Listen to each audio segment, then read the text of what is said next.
হাজোত বিশাল হিন্দু সন্মিলন সম্পন্ন ৰাষ্ট্ৰীয় স্বয়ংসেৱক সংঘৰ শতবৰ্ষ উপলক্ষে সমগ্ৰ ভাৰতবৰ্ষৰ প্ৰতিটো নগৰীয়া বস্তি তথা গাঁও পঞ্চায়ততে ৰাইজৰ দ্বাৰা একোখনকৈ হিন্দু সন্মিলন অনুষ্ঠিত কৰা হৈছে। সমান্তৰালভাৱে ১ নং আৰু ২ নং হাজো পঞ্চায়তত হিন্দু সন্মিলন আয়োজক সমিতিৰ উদ্যোগত আজি হাজোত বিশাল হিন্দু সন্মিলন এখনি অনুষ্ঠিত হৈ যায়। হাজো কান্দাৰাম ভৰালী উচ্চতৰ মাধ্যমিক বিদ্যালয় খেলপথাৰত অনুষ্ঠিত বিশাল হিন্দু সন্মিলনৰ পুৱাৰ ভাগত ভাৰত মাতাৰ প্ৰতিচ্ছবিত বন্তি প্ৰজ্বলন কৰা হয়। ইয়াৰ পিছত ১০০গৰাকী মহিলাৰ দ্বাৰা সমবেত সংগীত পৰিৱেশন কৰা হয়।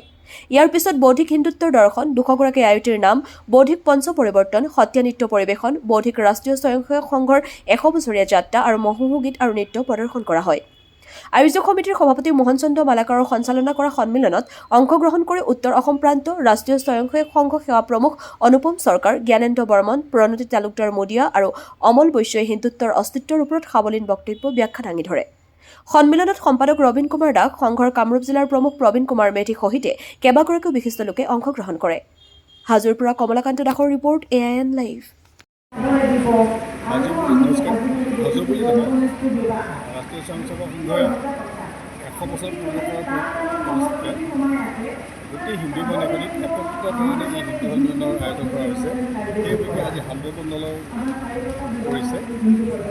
আমাৰ উদ্দেশ্য হ'ল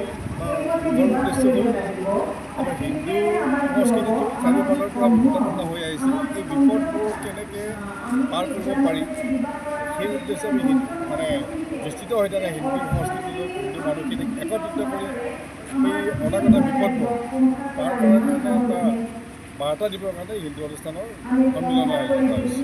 হিন্দু আজি সন্মিলন নহয়, এইটো ৬০০ বছৰ আগৰ পৰাই যিটো প্ৰত্যেকটো মানুহৰ জনগঠনি সলনি কৰি যি বিপদাপন্ন পৰিৱেশৰ সৃষ্টি কৰা হৈছে, চূড়ান্ত পৰ্যায়ত পাব পৰা অৱস্থা হৈছে, য'ত আমি আচলতে বসুদেৱ কৰ্তৃপক্ষৰ মানা মানুহ, সেইকাৰণে আমি সহ্য কৰি আছিলোঁ। কিন্তু এতিয়া আমি সেইটো প্ৰতিহত কৰিবলৈ এই ব্যৱস্থা কৰা হৈছে। মই নাথাকোঁ বুলি নকওঁ, বিভিন্ন পৰ্যায়ত আছে। সেই কিছুমান বিভিন্ন বাৰ্তা, বিভিন্ন মানুহ আছে, সেই মানুহে সমাজখনক বিশৃংখল কৰি ৰাখিছে আৰু সেই বিশৃংখলতা আঁতৰাই একতা কৰিবৰ কাৰণে এই চেষ্টা।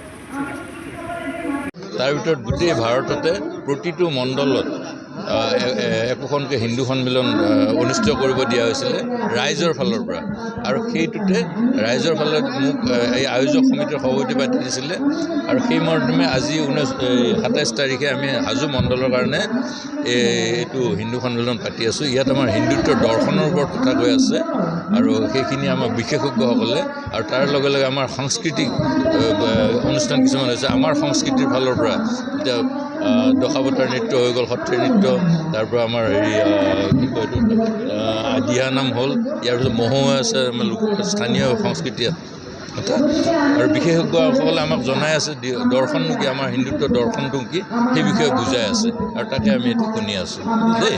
সেইটোৱে যে আমি এক হৈ থাকিব লাগে, আমাৰ দেশখনক ভাল পাব লাগে, আমি দেশখন আমি নিজকে বাচি থাকিব লাগে। সেইটোৱে আমি আনক আগ্ৰাসন কৰিবলৈ নাযাওঁ, আমি নিজে বাচি থাকোঁ। নিজে বাচি থাকিবৰ কাৰণে কি কৰিব লাগিব, আমাৰ দৰ্শননো কি, ডক্টৰ জ্ঞানেন্দ্ৰ বৰ্মনে সুন্দৰকৈ বুজাই দিছে আমাৰ দৰ্শন কি। আমি ক'তো কাকো অন্যায় নকৰোঁ দেই। Thank you. যিকোনো খবৰ আৰু বিজ্ঞাপনৰ বাবে যোগাযোগ কৰক 7896121996।